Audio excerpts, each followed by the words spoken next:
the silent pressure to heal fast, and why you're not broken for taking time. They want you to bounce back. They want you to be over it already.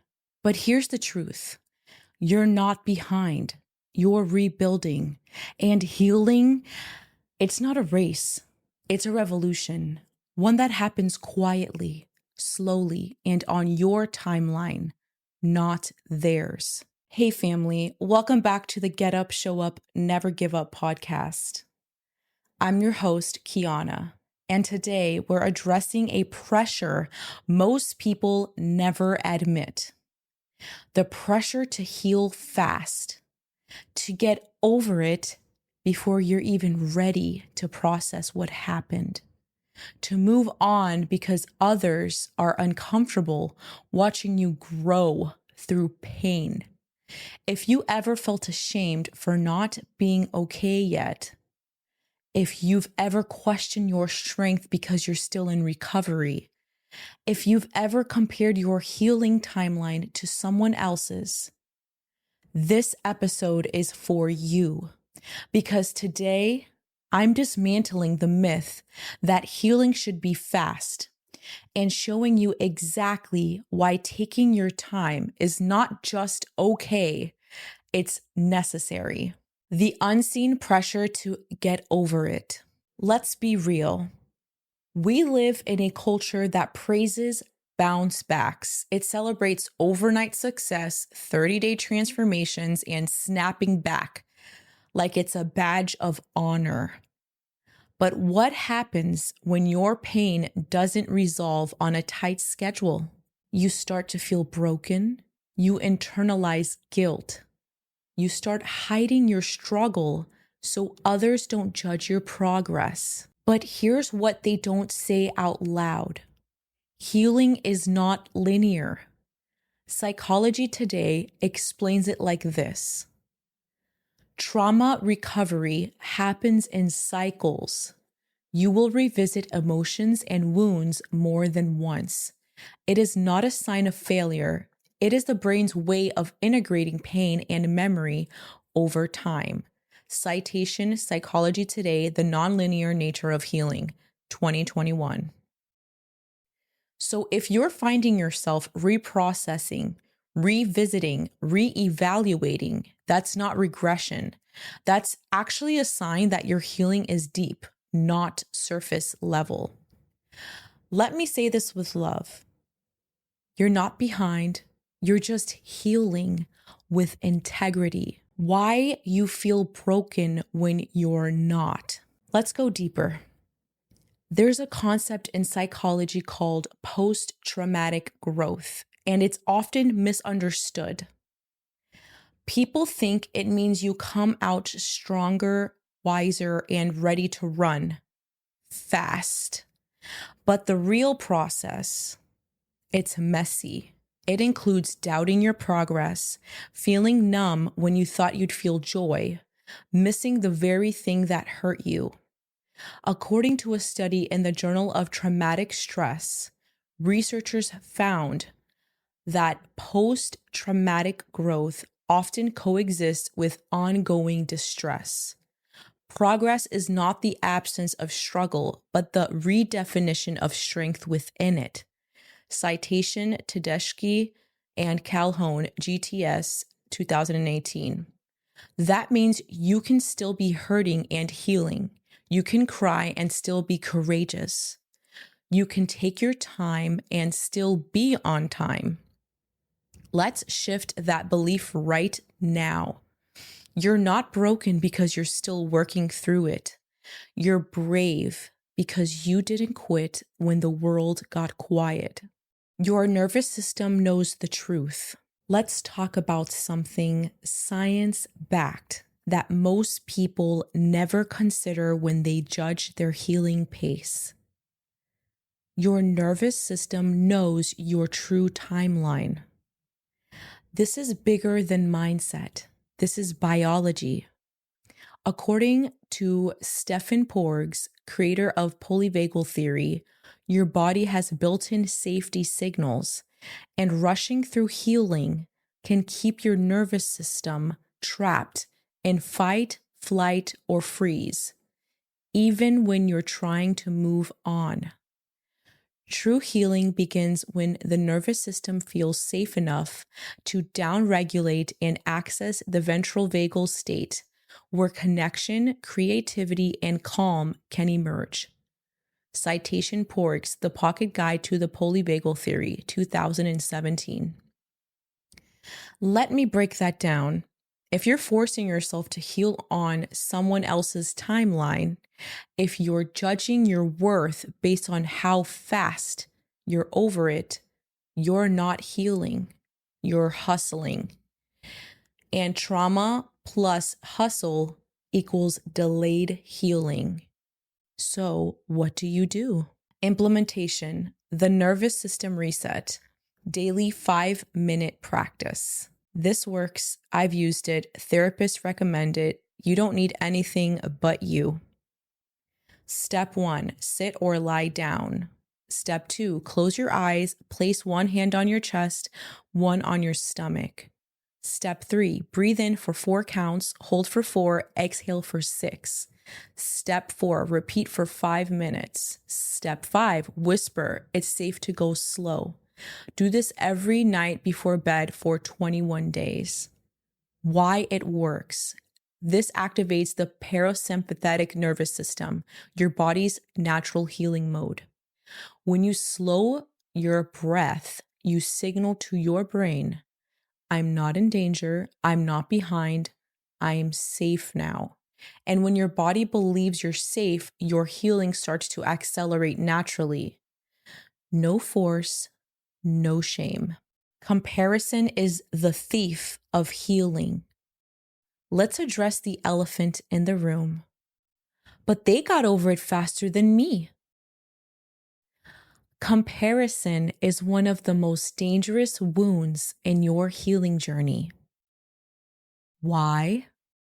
Because you're comparing your internal chaos to someone else's curated calm. According to Dr. Kristen Neff, a self-compassion researcher at UT Austin, when people compare their recovery timelines, they tend to engage in self-criticism. This slows healing by increasing cortisol and reducing self-trust. Citation Neff Journal of Self-Compassion and Health, 2016. You're not them. You don't have their nervous system, their pain history, their resources, their trauma load. What if instead of comparison, you practice compassionate curiosity? Ask yourself, why do I think I should be done healing? Who am I trying to impress by pretending I'm fine?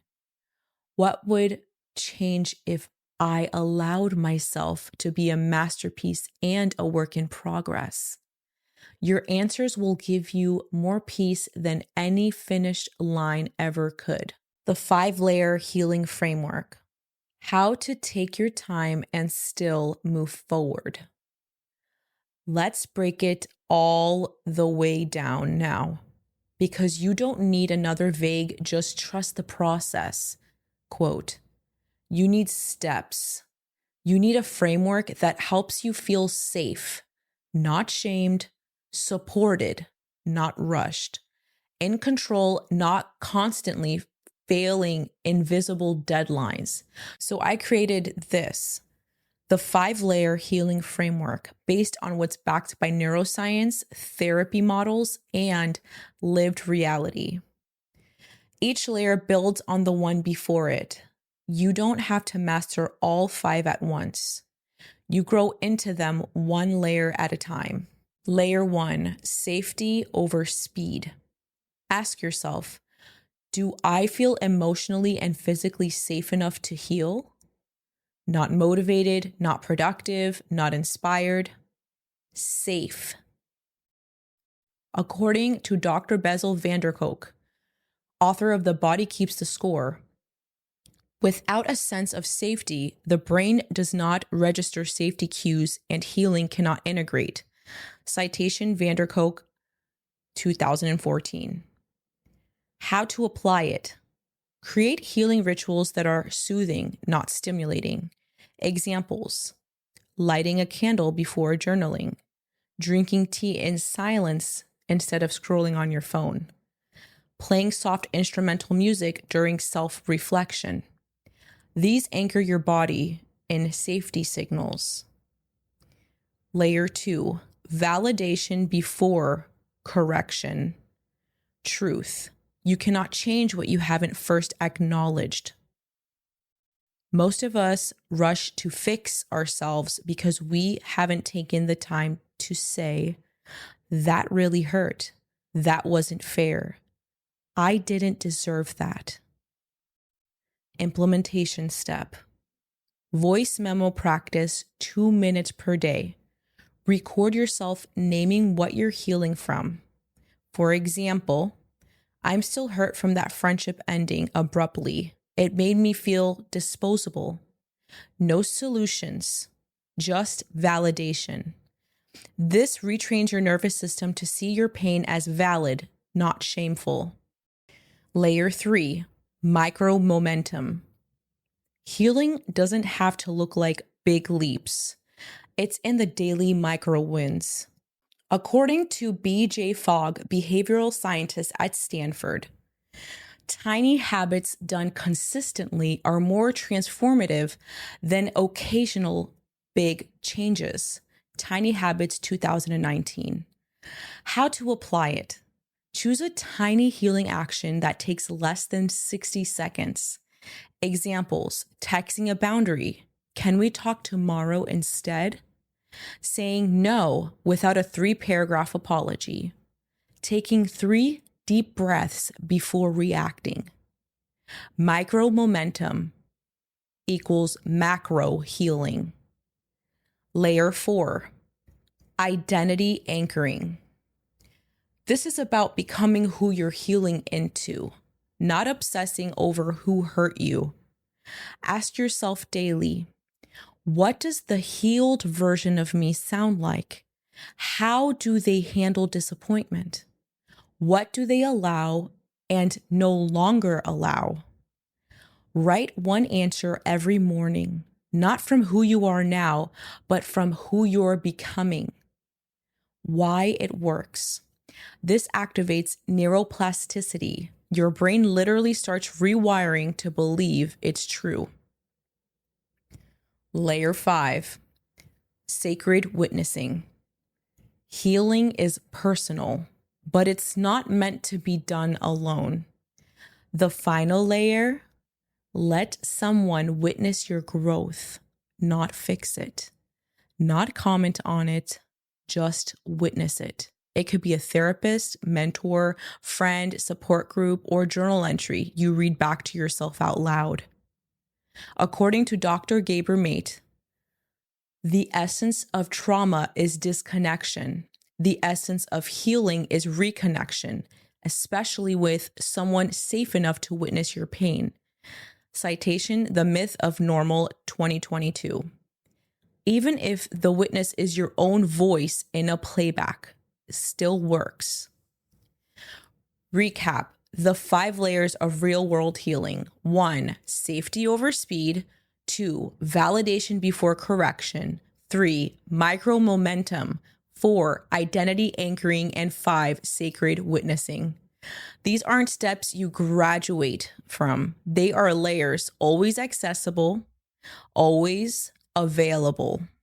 Releasing shame, reclaiming power, and choosing healing on your timeline. Let's bring it all together, because by now you've probably realized something powerful. The pressure to heal fast was never yours to carry. That voice in your head that says, you should be over this by now. You're still upset about that? What's wrong with you? That's not your voice. That's a projection, a reflection of someone else's discomfort with your process. And it's time to give that voice back. You don't owe anyone a quick comeback story. You don't owe them the highlight reel of your healing. You don't owe anyone a version of yourself that rushes to be okay just to make other people feel comfortable. Because real healing doesn't come from pretending, it comes from presence. One final study: why slow healing is strong healing. A 2020 study published in the Journal of Traumatic Stress found that individuals who process trauma at a gradual pace through supportive routines, safe relationships, and slow nervous system regulation demonstrate longer lasting emotional resilience than those who aim for accelerated emotional closure. Citation: Journal of Traumatic Stress, Volume 33, Issue 5, 2020. Did you catch that? Slow equals weak, slow equals resilient, slow equals sustainable, slow equals real. So if you're still navigating your pain months, years, even decades later, let this episode be your permission slip. You are not broken, you are becoming. Take these 3 action steps this week. Create a no rush zone. Pick one area of your life where you stop pressuring yourself to be done, whether it's grief, body image, or rebuilding after burnout. Declare it a non-rush zone. Say it out loud and write it down. Voice your validation. Leave yourself a voice note that starts with, "It's okay that I'm still," and complete the sentence. Replay it anytime you feel behind. Teach others how to support you. If someone rushes your healing or says, "You're still on that," try this response: "I'm not in a rush to bypass what changed me. I'm choosing to honor it fully." Let that boundary be your strength, not your shame. If this episode hit home for you, I want you to do 2 things. Share this with someone who's healing on their own timeline, because they might not have heard this message from anyone else, but they'll hear it from you. Tag me in your stories or on social media. I'm on all platforms. Get up, show up, never give up. Tell me one part that landed in your heart today. I read every single message. And don't forget, you can shop the gear that reminds you of your healing power at getupshowupnevergiveup.store. And listen to every episode on Spotify, Apple, iHeartRadio, and all streaming platforms. You're not running late. You're not falling behind. You're not broken. You are becoming, and becoming takes time. Honor the pace, trust the process, and never, ever let someone else's timeline rob you of your truth. I'll see you in the next episode. Stay grounded, stay powerful, and most of all, stay patient with yourself.